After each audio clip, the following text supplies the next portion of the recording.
আমার ধারণা মহুয়া একজন বর্ন আর্টিস্ট। এত বড় কথাটা কেন বলছি তার একটু বিশ্লেষণ দরকার। ওর প্রথম ছবি শ্রীমান পৃথ্বীরাজের কথাটাই ভাবা যাক। ওই ছবিতে পরিচালক তরুণ মজুমদার মহুয়ার মুখে সংলাপ খুব কম রেখেছিলেন। অনেকে ভাবতে পারেন যে মহুয়া নতুন শিল্পী বলেই হয়তো তনুবাবু এই সাবধানতা অবলম্বন করেছিলেন।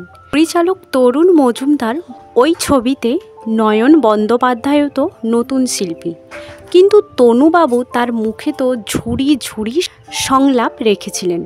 তাহলে মহুয়ার মুখে নয় কেন?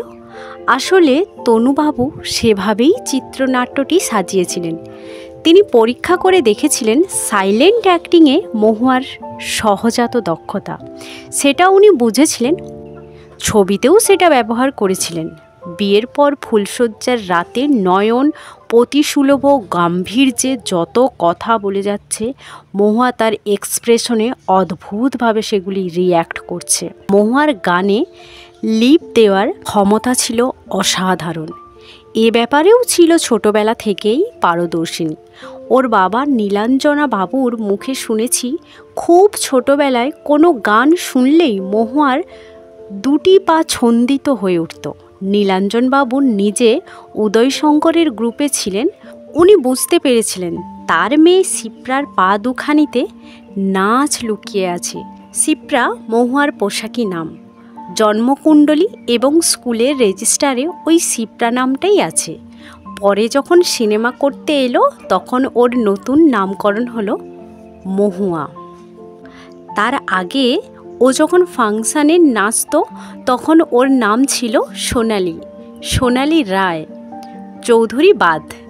এখন কথা হলো, গান শুনলেই শিশু মহুয়ার পা দুটি নেচে উঠত কেন? আমার তো মনে হয় গানের সুর ওর মনের মধ্যে দারুণভাবে ক্রিয়া করত, যার প্রতিক্রিয়া দেখা দিত ছোটবেলায় ওর পায়ে, বড় হবার পর চোখ মুখের এক্সপ্রেশনে। নইলে একেবারে আনকোড়া একজন শিল্পী শ্রীমান পৃথ্বীরাজ ছবিতে সখী ভাবনা কাহারে বলে গানখানায় অমন সুন্দর লিপ দিতে পারে, অমন চমৎকার এক্সপ্রেশন ফুটিয়ে তুলতে পারে চোখে মুখে। কিংবা ওর দ্বিতীয় ছবি যে যেখানে দাঁড়িয়ে ওই নীল দিগন্তের ফুলের আগুন লাগলো, সেই সব মুহূর্তগুলি কি ভোলা যায়? আমি তো আজ এত বছর পরেও ভুলতে পারিনি। আর্টিস্ট হিসেবে অনেক পরিণত হয়ে গেছে। মহুয়ার অসীম সৌভাগ্য যে ওর প্রথম এবং দ্বিতীয় ছবিতে তনুবাবু আর কালুবাবুর মতো দুজন ভালো ডিরেক্টরের হাতে পড়েছিল। কিন্তু এমন সুন্দর ধরতা এটাও মহুয়া কাজে লাগতে পারল না অজস্র আজে বাজে ছবিতে সই করে। আসলে মহুয়া বোধহয় নিজের ক্ষমতা সম্পর্কে সচেতন ছিল না। ভেবেছিল তার এই অভিনেত্রী জীবন হয়তো পদ্মপত্রে নীরের মতো, আজ আছে কাল হয়তো থাকবে না। তাই হাতের কাছে যা পেয়েছে সেই ছবিতেই সই করেছে। কিছু টাকা তো পাওয়া যাচ্ছে। একটা সময় এমন গেছে যখন কলকাতায় যতগুলো বাংলা সিনেমা হাউস তার সবগুলোতেই একসঙ্গে মহুয়ার ছবি চলছে। তার কোনোটার আয়ু সপ্তাহ, কোনোটার বা 5 সপ্তাহ। তবে সবচেয়ে বিস্ময়ের ব্যাপার, মহুয়া কিন্তু দর্শকদের বিরক্তির কারণ হয়নি কোনো ছবিতেই। দর্শকরা তাকে চিরকালই স্নেহের চোখে দেখেছেন। তার মুখের নির্মল হাসি প্রাণ ভরে উপভোগ করেছেন। তার ত্রুটি বিচ্যুতি চিরকালই ক্ষমার চোখে দেখেছেন। ভাবখানা এই, মহুয়া যেন তাদেরই কারো বাড়ির মেয়ে অথবা মায়ের পেটের বোন। কিন্তু মহুয়াকে আমি বর্ন আর্টিস্ট বললাম কেন? তাহলে যে ঘটনাটার কথা বলতে গিয়ে আমি থেমে গিয়েছিলাম সেটাই বলতে হয়। ঘটনাটা আমি শুনেছিলাম পরিচালক অগ্রগামী গোষ্ঠীর প্রধান পুরুষ সরোজ দে অর্থাৎ কালীবাবুর মুখ থেকে। মহুয়া রায় চৌধুরী যে কালক্রমে একজন বড় শিল্পী হবে তা শুরু থেকেই বোঝা গিয়েছিল। যে যেখানে দাঁড়িয়ে ছবির শুটিংয়ের সেই ঘটনাটার কথা বললেই আমার সেই অভিমতের সমর্থন পাওয়া যাবে। পরিচালক সরোজ দে অর্থাৎ কালীবাবু মহুয়াকে নিয়ে আউটডোরে গেছেন। সেবারের লোকেশন ছিল সুবর্ণরেখা নদীর ধারে। কাকভোর থেকে শুটিং শুরু হয়েছে।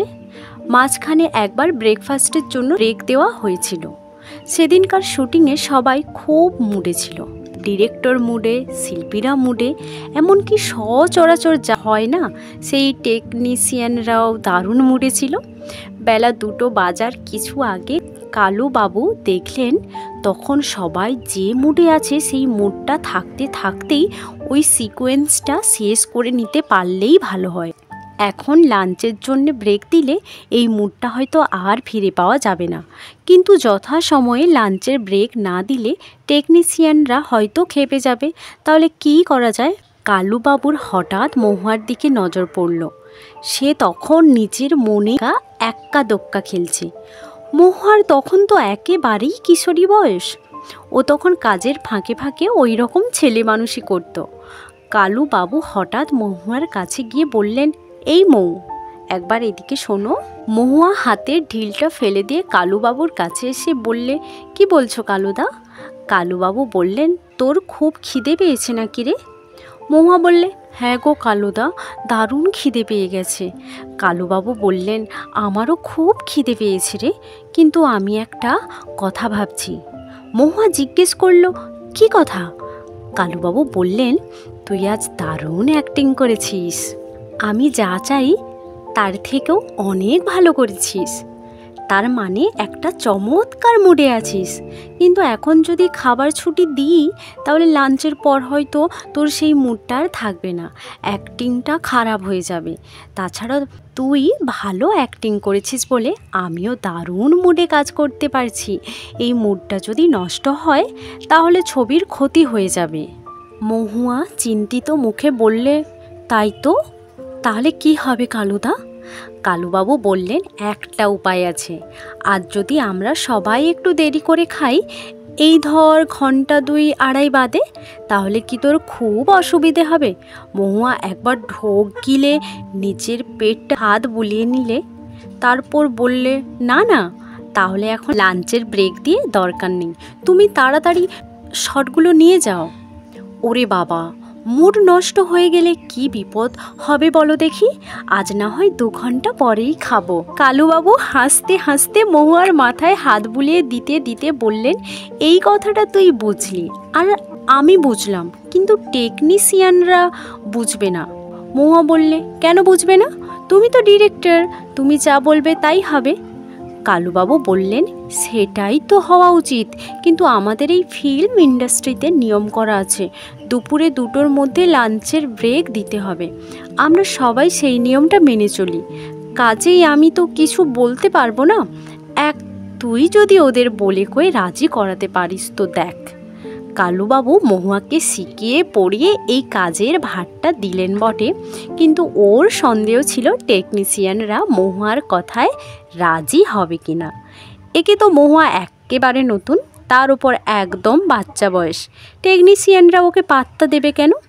কালুবাবু বললেন, কিন্তু আশ্চর্যের ব্যাপার কি জানেন রবিবাবু, মহুয়া সেদিন ছবির চিত্রনাট্যের বাইরে যে অ্যাক্টিংটা করলো তাতে আমার মতো 1 ডজন হিরোইন চড়ানো ডিরেক্টরের চোখও কপালে উঠে গিয়েছিল। আমি বললাম, সেটা কীরকম? শুনুন তাহলে। মহুয়ার সঙ্গে কথাবার্তা হয়ে যাবার পর আমি প্রোডাকশন ম্যানেজারকে ডেকে বললাম, আপনার রান্নাবান্না সব রেডি, আমি তাহলে এবার লাঞ্চের ব্রেক দিই। প্রোডাকশন ম্যানেজার বললে, হ্যাঁ হ্যাঁ, ব্রেক দিয়ে দিন, আমার রান্না অনেকক্ষণ আগেই রেডি হয়ে গেছে। প্রোডাকশন ম্যানেজারের কথা শেষ হতে না মহুয়া সেখানে এসে আমার ওপর প্রায় ঝাঁপিয়ে বললে, না কালুদা, আপনি এখন ব্রেক দেবেন না, এখন ব্রেক দিলে আমার মুড নষ্ট হয়ে যাবে, এখন আমিও খাবো না, আপনিও খাবেন না। তারপর টেকনিশিয়ানদের দিকে তাকিয়ে বললে, আপনারাও কেউ খাবেন না এখন, আপনারা তো ছবির ভালো চান তাই না? এখন ব্রেক দিলে ছবির ক্ষতি হবে, তাছাড়া একদিন 2 ঘন্টা দেরি করে খেলে মানুষ তো আর মরে যায় না, ছবির ভালো মন্দের কথাটাও তো আমাদের সবাইকে ভাবতে হবে, কি বলেন?